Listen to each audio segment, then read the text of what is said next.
En esta clase vamos a continuar con el estudio de los tejidos.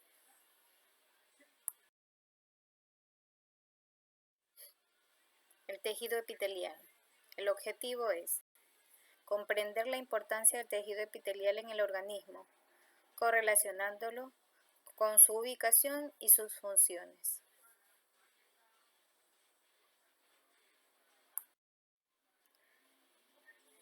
El tejido epitelial está dividido en dos tipos, de revestimiento y glandular. En la gráfica observamos también que tenemos otros tipos de tejidos como el tejido conectivo, el tejido muscular y el tejido nervioso. En su momento vamos a estudiar todos estos tipos de tejidos. El tejido epitelial.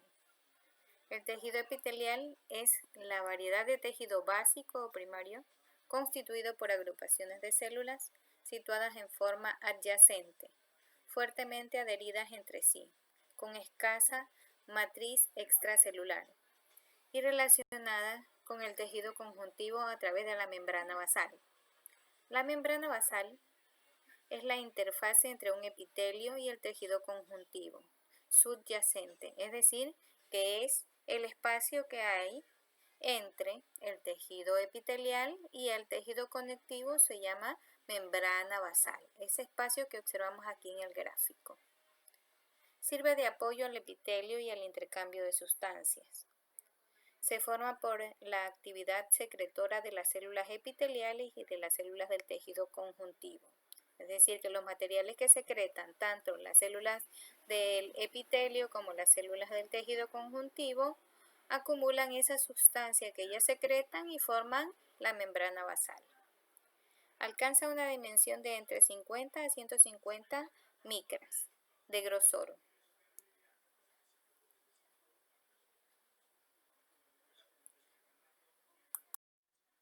Características generales. Etimológicamente, la palabra epitelio significa enzima. Su origen embriológico proviene de las tres hojas embrionarias, ectodermo, mesodermo y endodermo. El tejido epitelial se deriva de cualquiera de estas tres capas embrionarias. Vascularización. El tejido epitelial no tiene ningún tipo de vascularización sanguínea, es decir, hacia ella no llegan vasos sanguíneos ni linfáticos. Por lo tanto, tampoco no hay inervación, es decir, no hay paso de vasos sanguíneos por el tejido epitelial. Sus células se renuevan constantemente, es decir, que las células del tejido epitelial están en constante división para renovarlas, las células y reponer las células muertas o, en caso de alguna herida, reponer células. Se nutren mediante difusión, es decir, que se nutren mediante el paso de sustancias nutritivas hacia ellas. Carecen de sustancia intercelular, por esta razón están unidas fuertemente unas con otras. Se apoyan en una membrana basal, ya vimos anteriormente que la membrana basal es la que permite la unión de las células epiteliales con las células del tejido conjuntivo. Poseen polaridad morfológica y funcional, es decir, que permiten el ingreso y salida de sustancias de parte del interior del organismo hacia afuera. Se encuentran en casi todas las superficies del organismo. Funciones. El tejido epitelial reviste y cubre todas las superficies corporales. Sintetiza y secreta sustancias. Protege mecánicamente partes del organismo. Absorbe y transporta sustancias. Excreta sustancias dañinas. Facilita el deslizamiento entre superficies internas. Actúa como receptores de estímulos. Es decir, que hasta el tejido epitelial sí llegan terminaciones nerviosas que permiten captar los estímulos, llevarlos hacia el cerebro y generar una respuesta. Hacia un costado vemos en dónde encontramos tejido epitelial y si nos damos cuenta se encuentra en los órganos y en la mayor parte del organismo.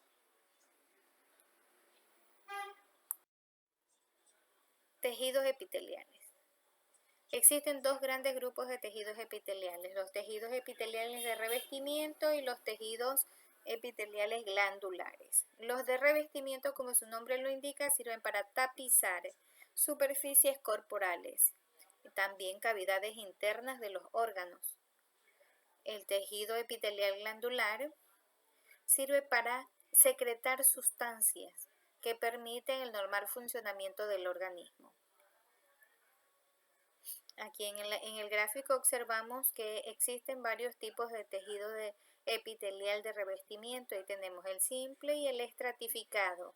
Y en el tejido glandular tenemos el tejido que forma glándulas endocrinas, mixtas y exócrinas.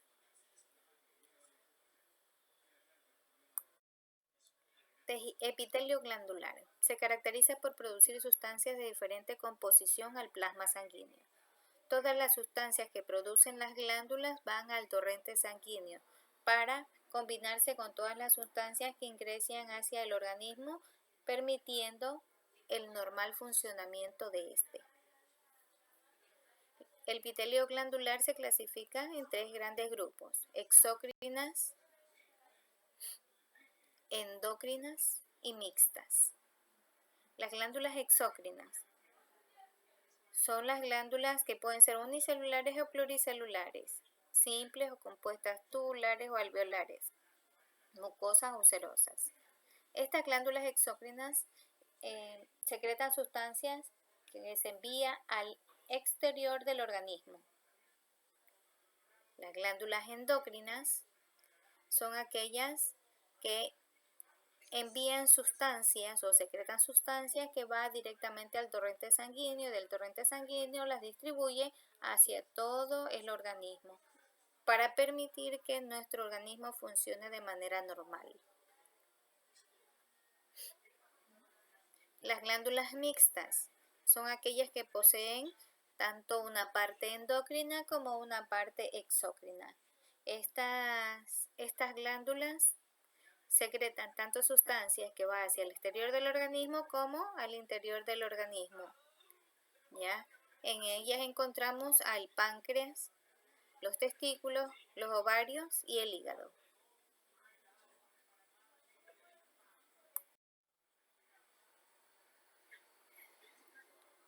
Tejido epitelial de revestimiento. Como su nombre lo indica, sirve para revestir superficies tanto del organismo como de todos los órganos internos que se encuentran dentro de él. Este epitelio se clasifica en dos grandes grupos, el epitelio simple y el epitelio compuesto. El epitelio simple de él también se clasifica en varios. Así tenemos epitelio simple plano, epitelio simple cúbico, epitelio simple cilíndrico, epitelio simple columnar. El plano transporta sustancias. El cúbico modifica ciertos órganos o ciertas partes de nuestro organismo. El cilíndrico protege a las sustancias, a las superficies que rodean a los órganos, dándole humedad. El columnar reviste la cavidad uterina, los bronquios y los pulmones. Epitelio compuesto. Al igual que el epitelio simple, está dividido en epitelio compuesto plano, epitelio compuesto cúbico, epitelio compuesto cilíndrico, epitelio compuesto polimorfo o de transición. El epitelio compuesto plano se clasifica en dos: queratinizado y no queratinizado. El no queratinizado se encuentra en la cavidad bucal, en el esófago y en parte del tracto digestivo. El queratinizado forma la epidermis de la piel. Epitelio compuesto cúbico, no queratinizado, se encuentra en los conductos de las glándulas sudoríparas. Epitelio compuesto cilíndrico se divide en estratificado y pseudoestratificado. El estratificado se encuentra en la uretra masculina y el pseudoestratificado en las vías respiratorias y en conductos excretores del aparato reproductor masculino. El epitelio compuesto polimorfo de transición se encuentra en la vejiga, en la uretra y en los ureteres. Todos estos tejidos son de gran importancia para la conformación de nuestro organismo, puesto que el tejido epitelial es el que se encuentra en la mayor parte de nuestro organismo.